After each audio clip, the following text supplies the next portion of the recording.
tao cả xia lo cha nia nó u so cha ni cha lo ni rong chi tho li thấu bé trơn nhỏ là bé cái tia ta cứ đây mu lia mu tê nia nó cha tia ha rong la đã có cha so nhỏ qua đi đà long tông sư ra na nong của khó xia gì do cho cô chỉ cô nia tên nên thấu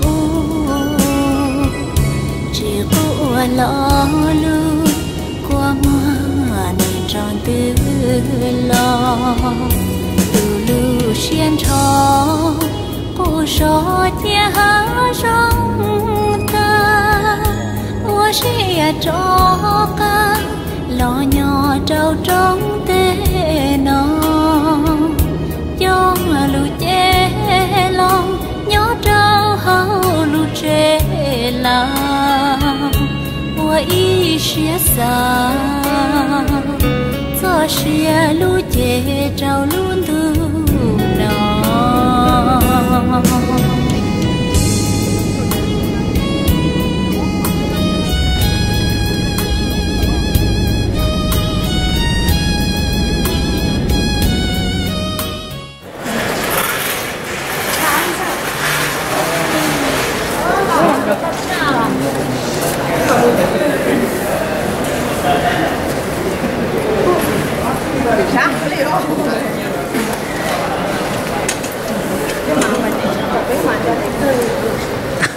Yeah. I'm recording, okay? Để là cho mình chán á, còn nói chỉ kinh hơn nó hơn thế, chỉ đua lại tôi tao phải sửa đây nó, tao bị giật khớp nó. Yeah, very exciting. Không xíu tao bỏ sửa đây á.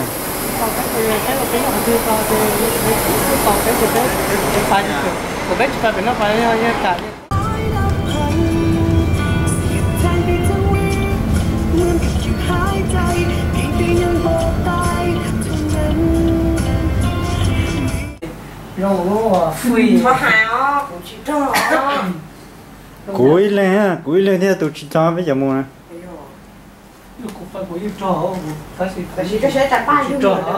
Được rồi ta tao sẽ đua rồi.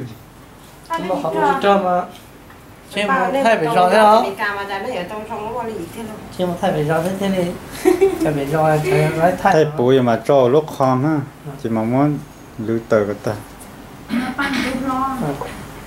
không có lúc đâu cho anh đi video sao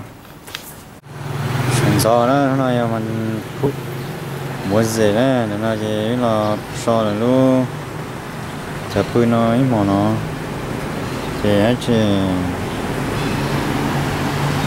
nó nói gì một cái giò nữa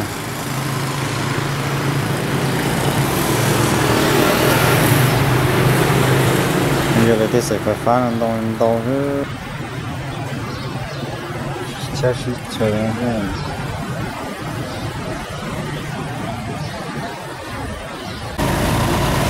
for an ex-girl. Oh, I won't say anything if you're videoing. What's that? How do I invite you that?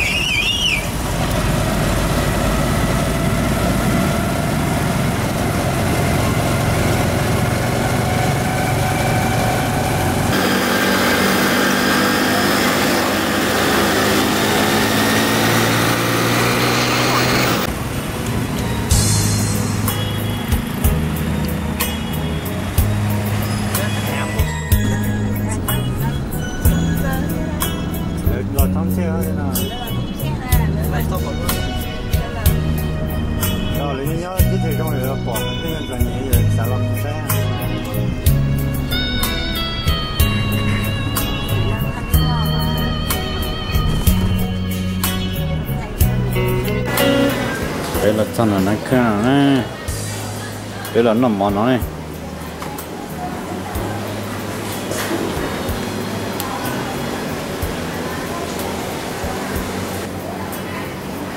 Này bán đây tàu.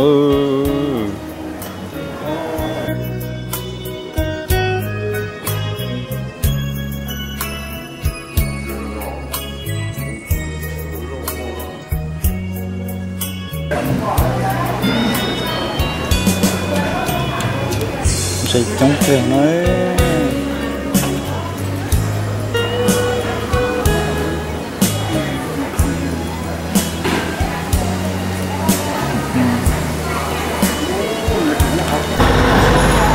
Trên có một phải rõ đây chỉ cho ơi, được nó là.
Tôi chỉ cho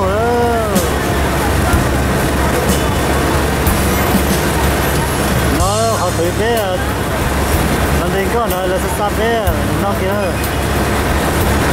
nó cho họ trên nó nữa cái phụ cái đó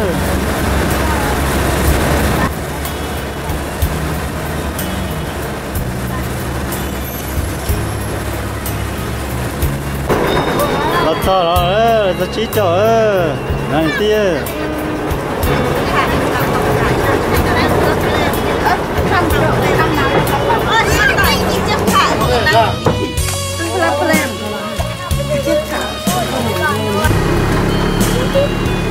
là sao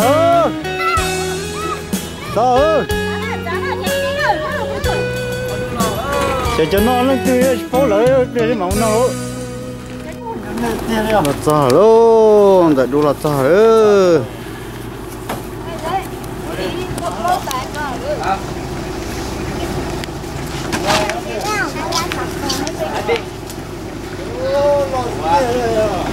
các bạn cái này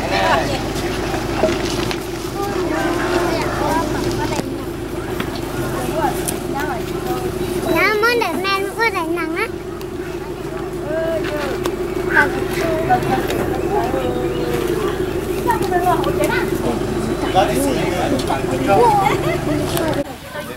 rau kia tôi dùng cái thứ tôi cái ón lò lòng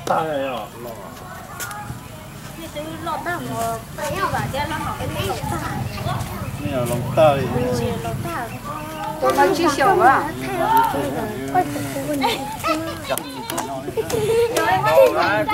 đồng lê là có không lên tan cho làm mò chứ họ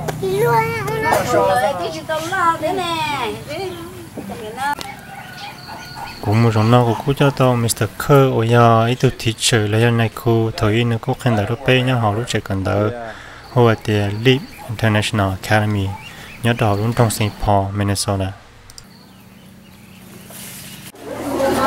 Oh, good morning. English class? Morning nha, tôi sẽ morning nha. nó tụi sư What grade is this? 6th grade. nó là Mr. Cơ muốn gì sai họ lúc trẻ còn đỡ họ chỉ cho nó đây một bé bé ở trong này bé này đợt bé một sai sẽ họ lúc trẻ còn đỡ nó sợ sợ đi cha đấy Nói thử món này với cỡ nó này nó luôn không cần thử chỉ là nó mua không nhỏ hả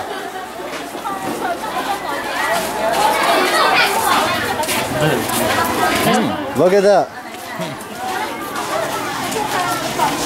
look at that law this is Bible Yeah.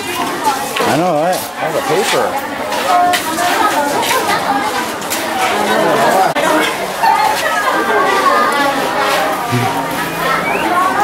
lúc nào này tí không Many này different. tí lúc không một sòng ha cái này cho trong nó rất tốt ta á còn phê là biết chả mà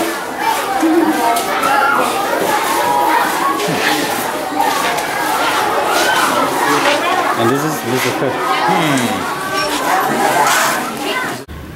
luôn đã nói là uống chia rồi đấy luôn nên té đã nói alo xí chuột nó lẩu chia đã nói gì thâu sản nó bỏ thổi giờ cho nên là hộp phá đấy thì là một chút bún nhỏ là mất chỉ ta là alo chuyện té nó to còn đã nói là lúc một nên cho một sản thổi bé cỡ bao nhiêu nó để mua ăn chỉ What is that you're looking at now? that building Yeah. is a little shop. Oh. Part of the school? No, it's private. Okay. Chỉ là po tận nó chỉ nó là uống chia bớt sao tận nó hết rồi. Lúc nào giờ không chỉ cho một hát cho một chết. một hai một chế à? Ok. Một hai một chế lúc nào là dùng cốc cơ thôi. Đi về mà một sai tận nó dùng cháo. Dân cơ mải lỗ cái này mình cơ mải lỗ cái này cái đó. Dân thì ní lỗ ngay FX nha. Lỗ ngay FX, chứ mà FX thì ní mình thao cả bên này nè, qua FX thì ní mình FX này. Dân FX hắn thao cả vô sổ ít cầm lắm sổ. Oh, smart one. Yeah. Tôi sai cỡ một sao vậy? Is this geography or? Ôi anh bên hông anh bên sợ nữa anh bên cỡ một sao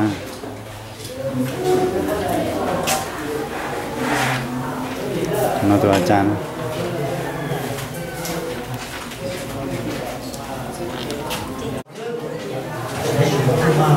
hôm nay mà chú thế là sang cái hôm màu xì á màu ha số I don't remember. Last time nó last time rồi. Lừa ra đi á.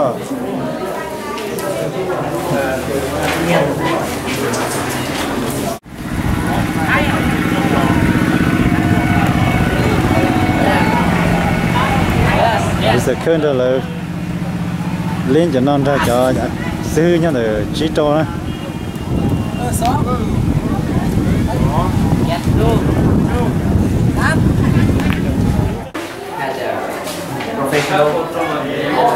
Hôm nay tôi là thêm English nhau nó mình cũng có hàng làm gì á này thì chỉ nên hay gì phim chỉ như chuyện xa chuyện.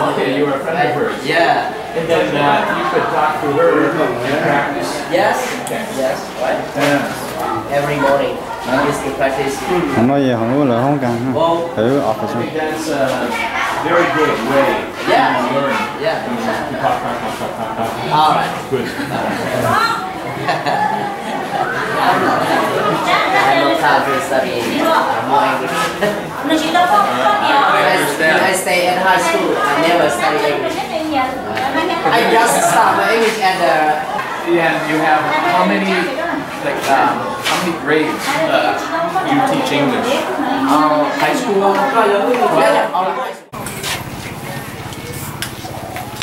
Nói ta là chị trâu đấy. Yeah. Such an American. Nó nói cho anh gì muốn gì là cho và anh em muốn cho lần đầu cái lâu bể không hiện thế nhưng mình chỉ lo to tỷ ta lan là thế tỷ chán của sẽ anh em sát sắp rồi đấy thế thì chờ nó mà nhưng mà cho hồi vô sát sắp rồi đấy và tao cũng chỉ bảo thay trở lại đây cứ thay tỏ là đấy rồi mà ban đầu mà thay thế bỏ rong là ở tụi nó chia thế mà chứ người đó phải cho người rồi giải đua người tôi phải tôi nhiều chỉ tỷ ta lan nào cho nó cho ta làm món và sát tỏ và cho món mua khăn giờ món tỏ nó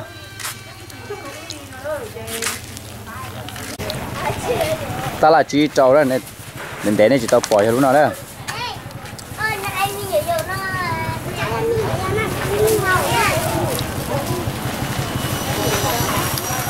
ta là chỉ trâu giờ nó mua không chế là sự xin đâu chán tôi già lại giải đế thử nên lớn nhỏ nhỏ đó giờ nó mua chế lo chế mê chế vi vui lên nữa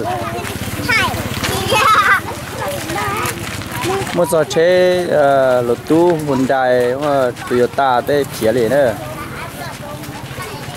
một tao rồi chỉ mà kita là chỉ mà không để hậu cả để cái gì rồi để hậu thì nó là chỗ để cái gì lên nó hậu chứ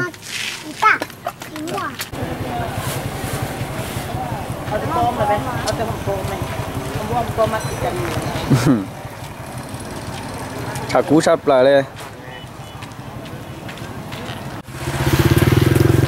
chỉ trâu cho nó kể trong nó tà đó cả chứ bao nhiêu đòn đau là nó lò vô chế với chai đó, giờ nó mua chế khía là trong khía sắp lại đó, vô chế lò với chai đó, ai lò nè, bé tôi bảo xin nào kiểu con nào đó xem mà họ làm gì ai lò, chẳng chế cái lúa bữa nào nó thế, thế là từ là 2 giờ đây tôi xin nó, nhưng mà chúng mình nâng này tụi thì sợ nó thế giải đuông cái hạt giờ tôi sai này kiểu con này ít rồi này cho cái tôi sai khỏi nó nhưng giờ chả cú sắp lại đó xem mà bỏ bắt tàu chúa tôi trong câu cơ còn nó giờ nó chưa có luôn là chỉ giờ na nên bọn cho cá là luôn có lo chọn có lo thời nên chơi tôi mù khi yang cho vào nè cho chị sau đó tôi sai nè sau đó tụt qua là mua tụt họ mình bài rồi nè là mua tụt rồi là mua thằng nè bài nè chơi luôn có rồi nó là nếu còn cho cá nữa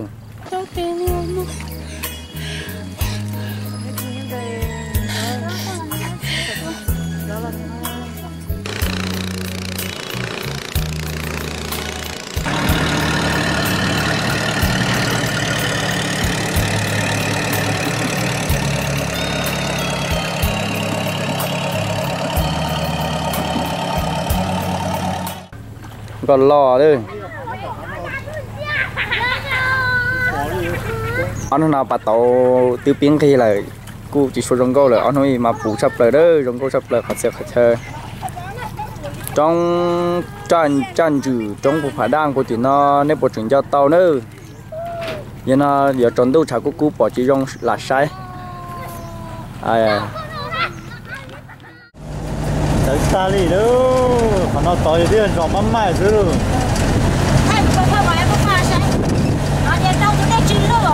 thì đâu để chín lử nó hơn giờ cá thầu rồi giờ cá thải rồi lò chín bao đi nói gì nói rồi mắm mày nữa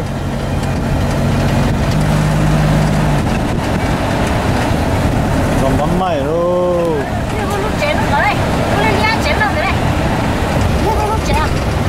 nhiều vui chén nó luôn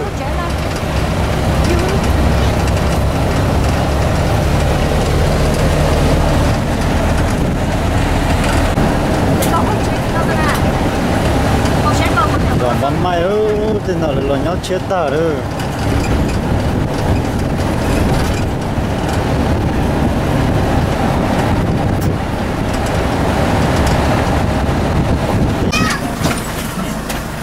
rồi luôn mì nhiều lắc trong tôi luôn mì nhiều nó nhìn tôi luôn đây chẳng mì nó lấy thử à nó lo bỏ luôn luôn rồi không có tao nó nói nó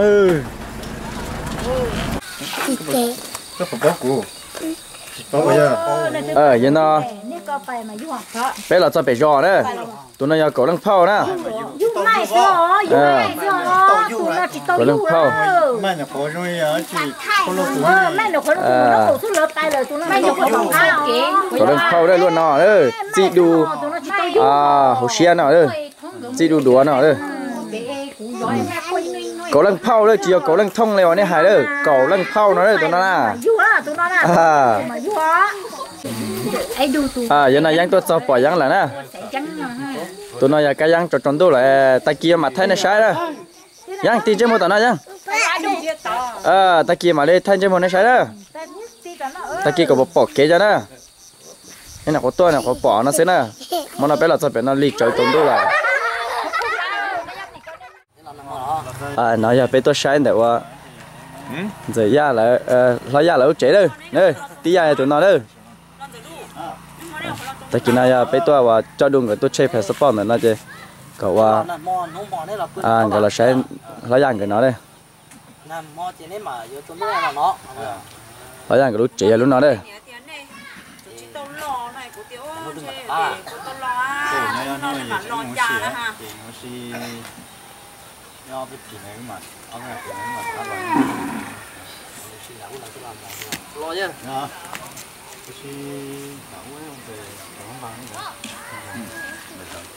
tụi nó yellow va đây poca tụi chỉ nè tụi nó đây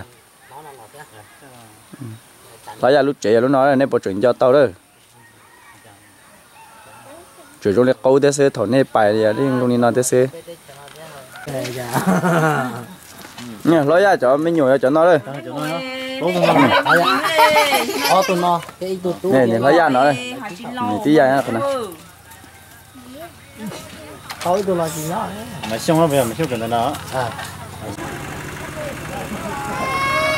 lấy ra lúc trẻ mọi lúc nào lúc tỏ đây tại giờ lúc trẻ lo cô trưởng nhỏ sợ đợi trưởng nhỏ là cô ta chỉ mà chui ở và chơi tê bảo mình chứ mình gì lại thế xí tê chơi nhỏ chơi nó chơi trong là cô đã nói giờ lúc và cho giúp phải là đấy tí tê phu hùa tí tê nó chơi trong là cô nữa đã nói giờ trong kho lúc trẻ và trong kho là nhỏ chậu da này nó sợ phu huột cô trưởng nhỏ nó cái trong là cô thế xí nữa sợ đợi trưởng nhỏ là cô giờ cô bằng giờ này giờ cũng mong xì thế đó lúc này giờ lúc mong xì đó lúc trẻ nè giờ cũng nên hút xì số đó bé thế đó cho được cũng trong ta lần đầu thế mua hay mong xì là thế này đây hôm nay họ lấy ra trẻ cho giờ là sai họ lấy ra trẻ nè bây giờ chồng đó là trẻ tủm lẹ họ trẻ nè xưa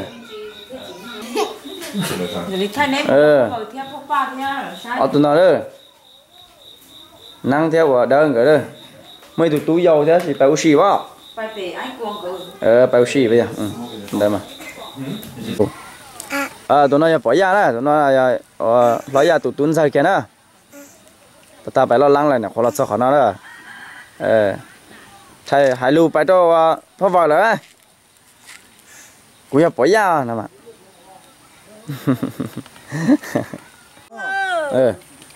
bỏ có bỏ cho tụi nó đấy bỏ có bỏ lầu đó lầu đó tự yếu một kèo tu còn lo nấu đi kiểu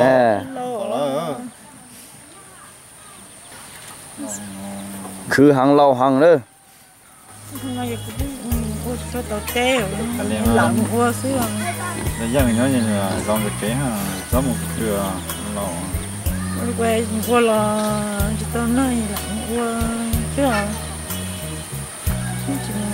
hơi ra tao được lò nhớ là nhớ đầu tiên nhớ là mùa lò nhớ nói nhớ không gì cho các món xì ở bên ở nhà gì mà nó lò nhớ nó bé chung theo có liền tí chôn mùa gì mà nó nên nhớ không có gì thì cả nó đi tay không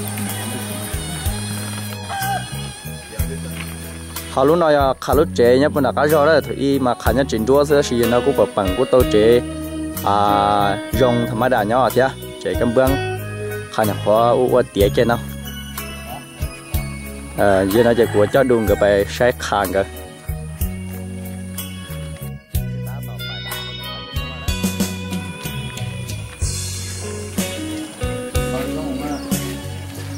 khó ô tàu kia xứ nữa cho nhẹ chứ ô tàu kia lên nào xứ là tính cả bên nhau hậu nữa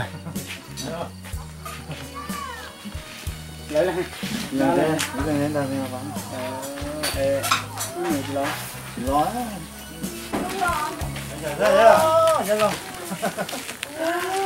à cho họ khăn người trẻ đó hello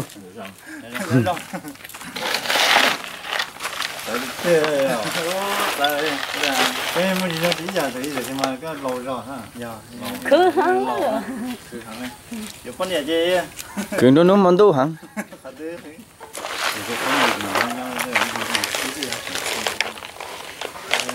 chưa xét té tương chạy tông té rồi xét té đi ôi để trời ơi bảo té không té có chạy đi sao giờ nó chơi người ô tô chạy rong chơi của nhau tôi sẽ đuổi mà hay rồi lót khăn cái tuần sai nói cho tụi nó đấy hôm lại nó là cờ hông ó này cờ hông ó này nên cái tuần sai dày tụi nó mỏ nó hầu tụi nó là tụi tuần sai đấy tụi tuần sai là hú long xỉ đó long xỉ nó đây họ tụi dâu nó hú đi cho nó Mali tụi dâu nó không Mali thôi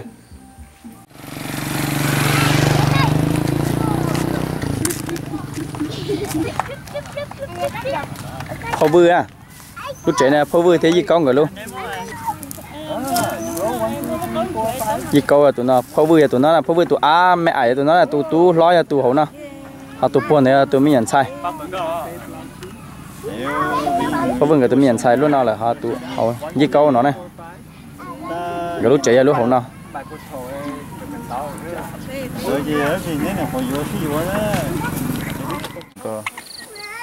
ăn sự xịt to xịt sang hồng gô đó xịt to cái kia đấy đó sẽ từ từ giang đâu có bông một cái đó mình sẽ khơi đây là sườn gió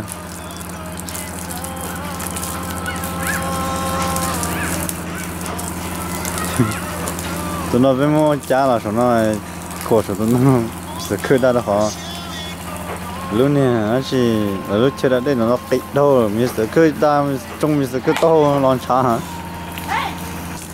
nó đến nó nòng cơ tụi nó là nó không na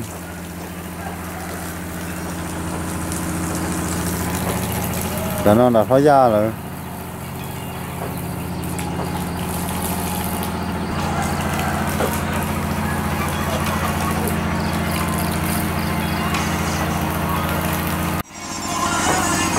nó là nhất nó lấy con nát cơ này ha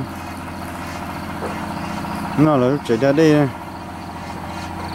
nó lấy nó là cá chích to thì cái cho cái nó gì chạy đi bộ bể tôi đây bể là gì lấy cái nó gì đó nó sao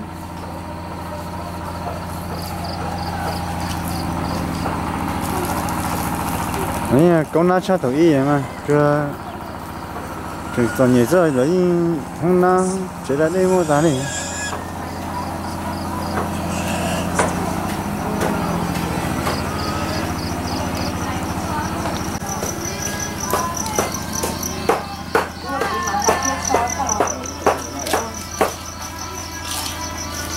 nó chỗ rong bùa thử đi ra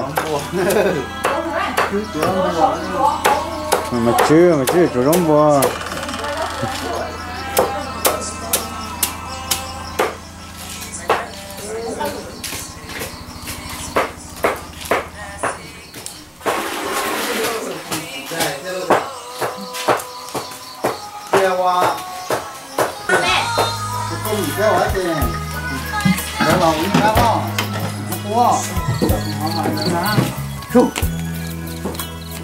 nếu mà tôi cho các cứ phun đóng ra không sao đâu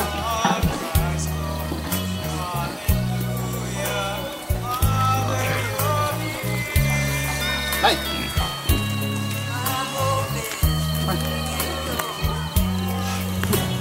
thì nó về lo bỏ rồi nó cho chối tài nó thôi rồi à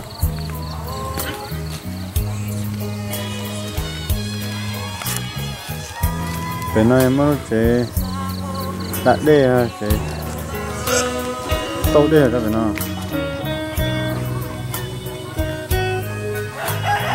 nó thấy phong là có lúc xa nó bờ nó cô đúng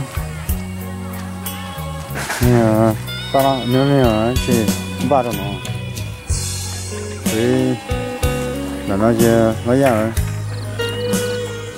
nó từ lúc phút trên là nó chỉ nó khác là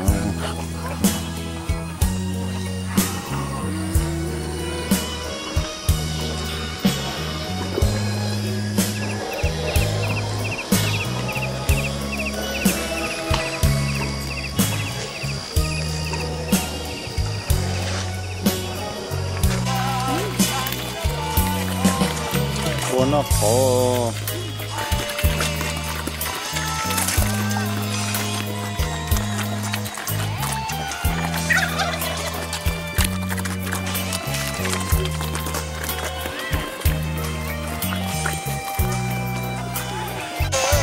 phục kia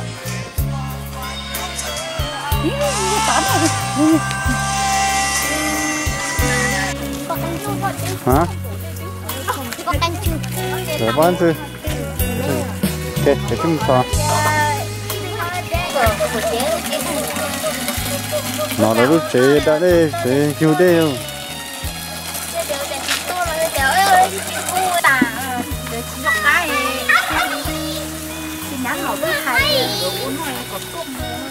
này à nó có bỏ rồi nó đến nơi hết chỉ hết chờ rồi thôi hết chờ rồi à này chỉ vui rồi chỉ vui người nhấp vậy nó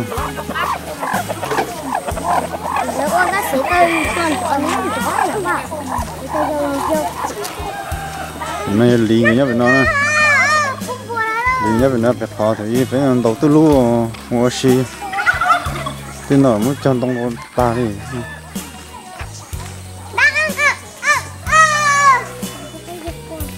mua nó vậy mua cái chế à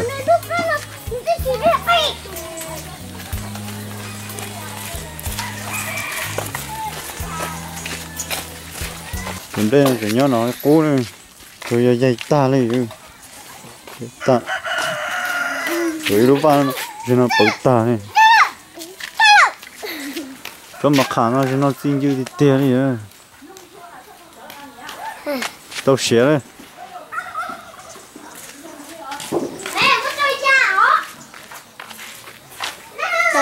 cái gì chính năng nó chỉ mua bên lúc nó ha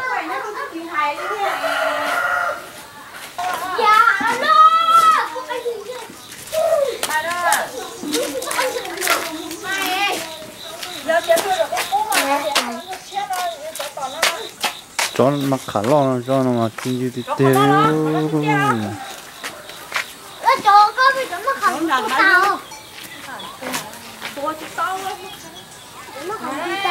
nếu mà phụ nó phải mua chút chỗ mê thế cho nó ti cơ đi đó mẹ cái chuyện cái gì chụp phút khổ cái chụp tiền đấy cái chụp tiền sao chết sát à nó chết tơ nó rất chỉ lừa nó thôi phải mua rồi mẹ ai thế rồi có tin năng thế cho nó rất chi số nó rất chi số nó tất cả là bảo lúc chế tê nâng tê dây dò tê sống đông chỉ mà chỉ đông được tất cả ba chiếc tàu cô bảo gì cho thấu y yêu trường nhon nó chẳng mua phong mua như mua nhiều mua gì mua cái mua đi trong nhìn nó lo cho lâu ta ở tu xỉa là tu mua chỉ mua nhớ nó là mua ta để nó lo chi tự ta như lòng như ta liu bỏ thế nó mà cho thử chuyện nhớ nó kêu mà nếu sẽ thấy chúng ta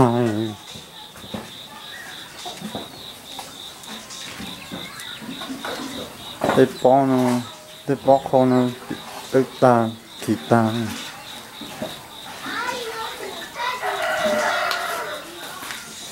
này sụt chế chứ phải sốt nó mà chịu thôi mà muốn lấy rồi sao luôn trồng đi chứ mà tăng nhiều số nó dừng ra số số lơ số lơ đó số biết chế cô nó số lơ chế số nó trong nó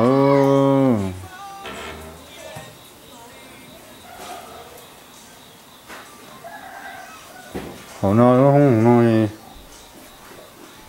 nó trồng plei chỗ trồng nọ sao họ nói cắn cái lon cái bự số nó do mẹ cớ đấy giờ không là số nó sẽ trồng plei hết nó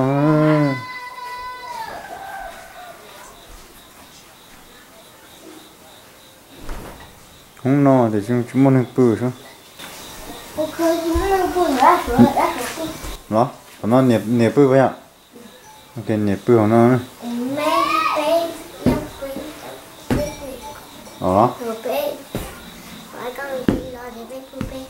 vậy ạ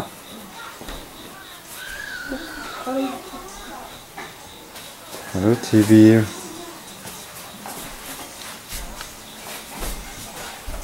bảo đâu tốt tăng à tốt tăng cho hạt tay này nhá này chẳng nó chỉ một giờ thái đi cho đông tự nhiên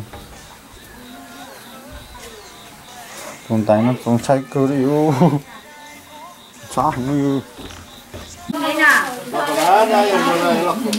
ê giữ cho dễ quá này phô với à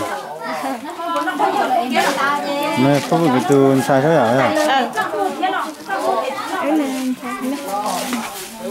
nó phô à nó tốt hơn là chỉ đã từ tôi lo à nó cho cái tí là cô giờ tối thầm bò cho biết sự đó nó cái đồng xe thì cụ thể Mr. Cơ cô lo xe là cho xong nó cô giờ khó vào trong xe sắp là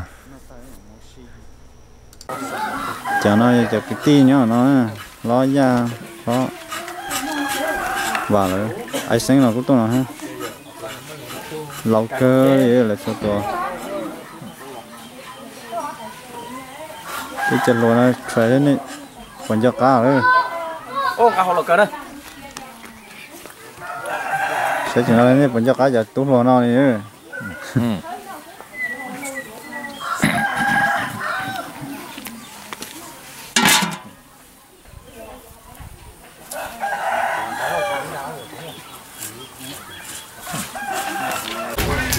hai nhớ xong cứ lông bê chà cứ lông bê chà Arina đó có một chiếc xong rồi có một chiếc xong hả hai đứa bố giờ con nó to cho con ấy hai nào hai đứa bố à ôi yêu hai chiếc tàu vậy ạ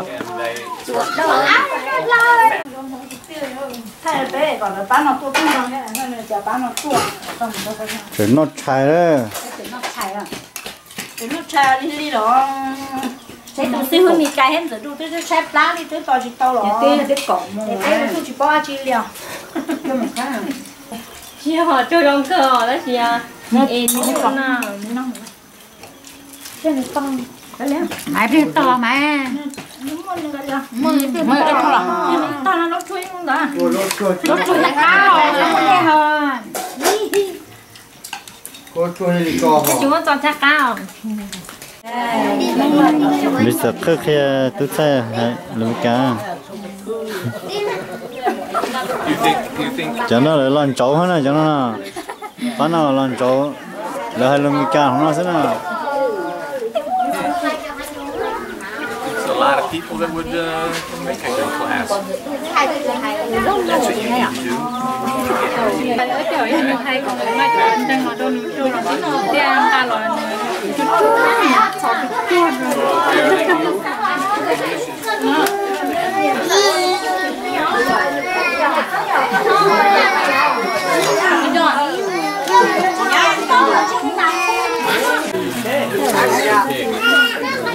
Hey, Joe, what's the word for pig? Pig? For Hmong? What is it? You mean for in Hmong? Yeah. Boa? Boa.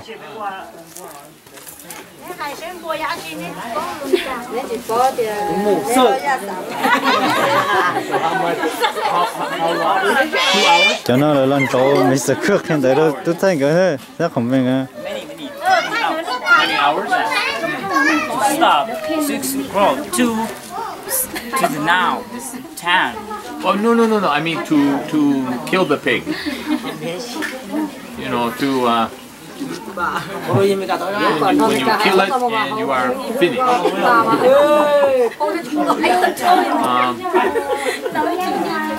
Glass?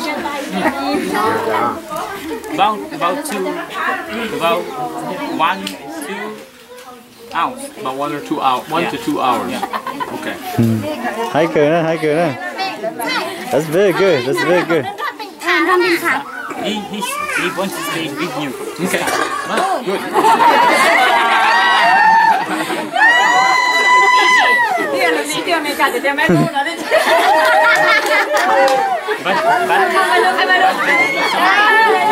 He's shy? Yeah. Oh, that's okay. That's okay.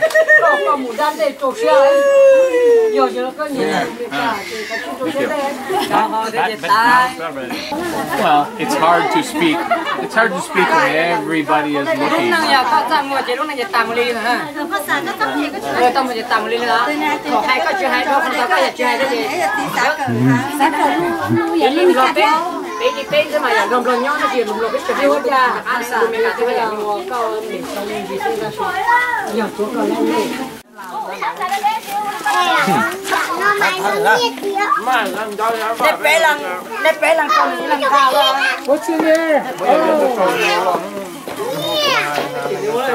Một giờ là nhung bùa với bùa ha.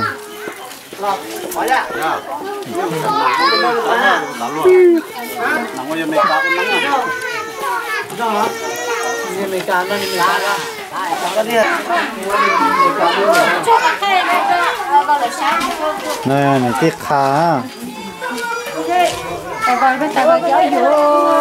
Iya tu mau tu ha. Không kia. Cái xinh. Nhìn giờ lo lo hơn.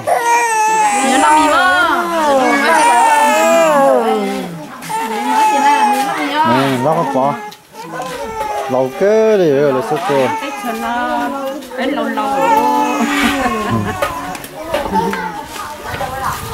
hay mua có con nít bò dạ bên lâu là nó sao dạ mà nó kiểu mò thấy thấy con nhỏ nó trâu đi trâu thế khi ra cái nhà mà lẩu thổi trên một sọt phốc ba phốc lẩu được nó những tí xanh những tí cứng rồi hai dù cái ta đấy yêu phốt lẩu này những tin sư cho nó thế cho những tí mình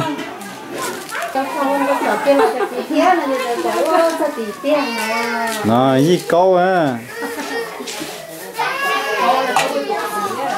phố với cái gì câu này em mua ô tô thôi à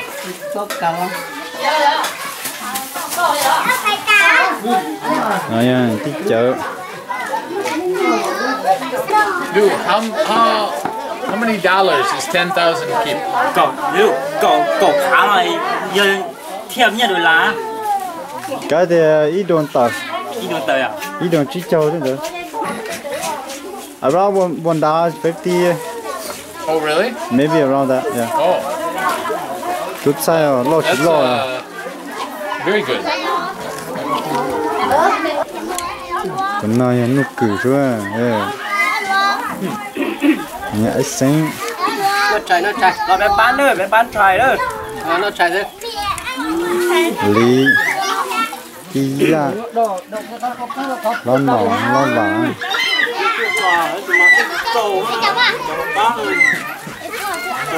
Có mình. Nó kia có tóc, nó kia có tóc to kia ra. Chờ.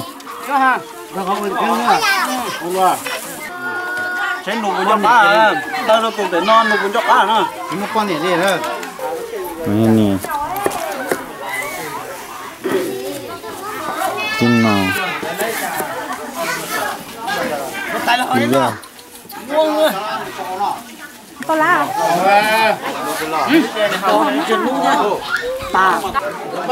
cho tao mò lại bây giờ cho tao mò lại chém ba là nó đấy sợ đeo là rồi dạ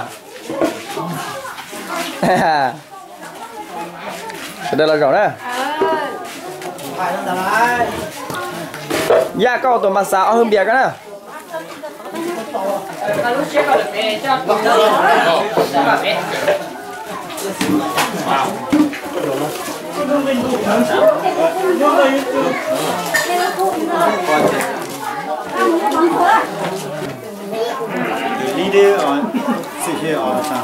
Oh, really?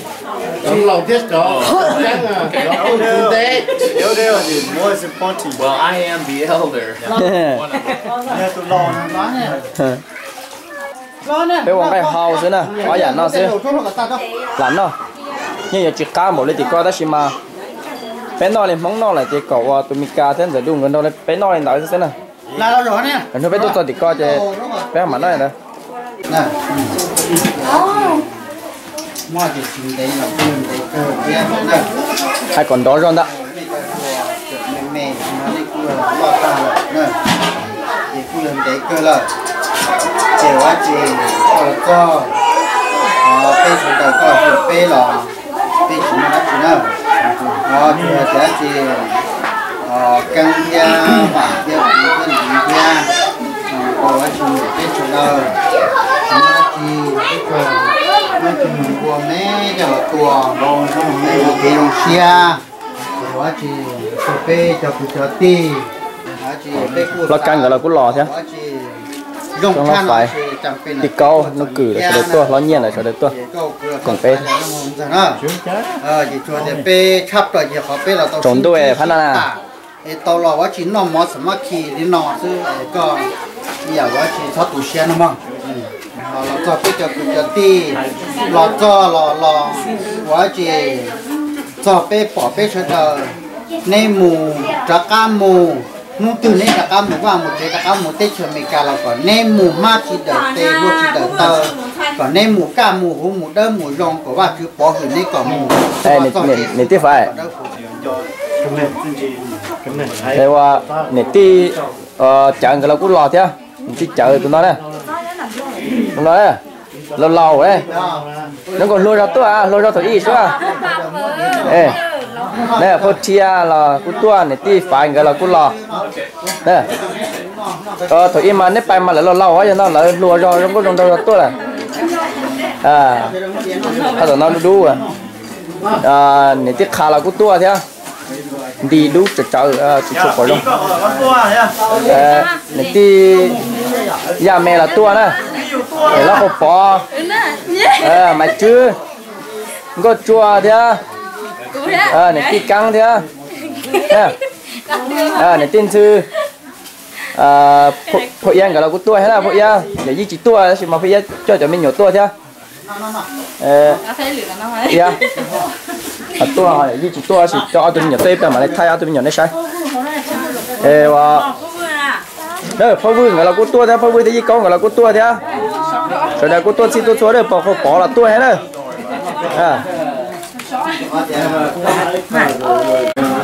rồi đi ra bán thứ nó chị ở chị biết cái gì tu sửa này chỉ tao còn béo là cá lối rồi mình thấy lấy nó bé nó máu thôi con đấy hả? Nuôi là nhưng chỉ 6 chỉ năng nhau con nói lối nè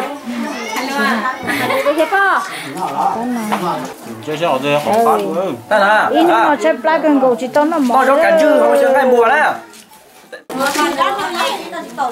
không nồng mì cá có cho nó có nồng mà từ đuôi dài có nồng mì cá đâu dài đâu cũng nha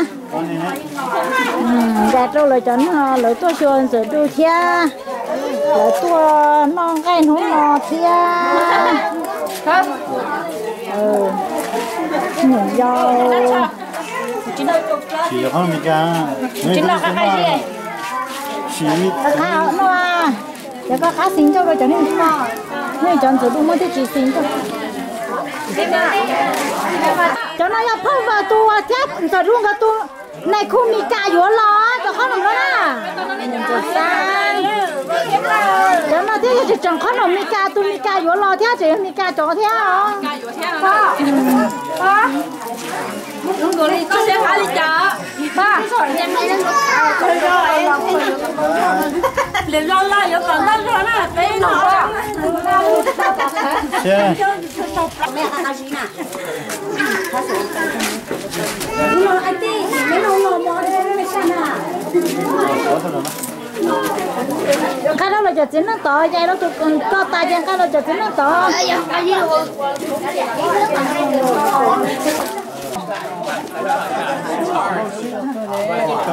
rồi mang đầu cá con nhây nha cái con không nó không có món mì cay khó làm ra được lắm rồi chờ giờ bố có vui thì chị thôi nè rồi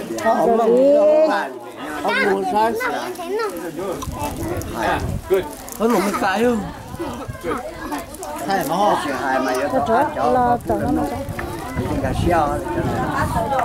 đúng rồi bên lầu tái ơi nó thì có chỗ đua bên đi có lốp bên xuống bên lầu chắc coi ơi tôi sẽ khử nhà là nó đã là sai lỡ đó đô câu đó rồi có chỗ đua xứ bên xuống bỏ thế này đó có chỗ đua xứ bên cái lầu tà có chỗ lòi bên xuống bỏ lên đó hả tôi sẽ khử nhà liền giờ nét là tôi sẽ khử nhà nét thế này là sai tê chỉ tao nó đã thấy rồi đi cả mà sẽ cái gì hả chỉ tao nó rồi để con nó bắt nó giờ trời tao nó có liền đi cả mà cho lại luôn sao nó khăn nó muốn nó sẽ tạm bỏ đi đâu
cột thay đấy đó mẹ tôi này nè tôi chỉ sợ lò thay đó hơn nên chỉ là học bé xí ta nhớ xí em chứ mà yêu ly kia dặn rồi đó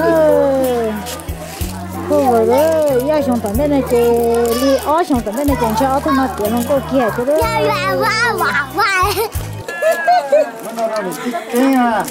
Thích cắn nó máy à, thì thích cắn nó.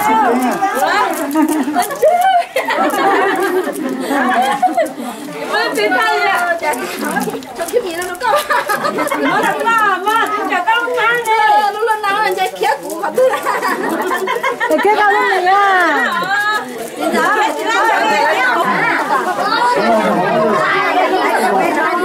Mà mốt có mốt phải thôi.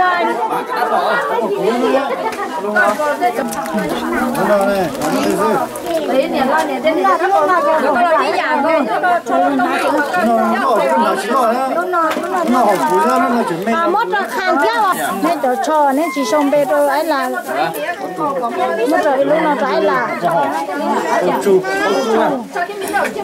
nhưng mà tôi niệm sợ khô bò như lúc khô ya chạy trong thôn rồi trên giờ đu chú chỉ còn hát phải trong thôn rồi chạy mốt thả được quá à tôi ý lu alu xứ lò cho mình là tôi là cho lô sát chỉ hay cho lô hát tôi là mình vô sát chỉ hơi mà thả được quá nó còn nó là nó sẽ đâu là chỗ lại Thank you. chỗ đó nhiều là con nhà đi chỗ đó ôi tôi rủ á nông rau họ thâu bờ mỗi là trôn nỉ na nông rau nếu con ăn đồ mà đốt to nè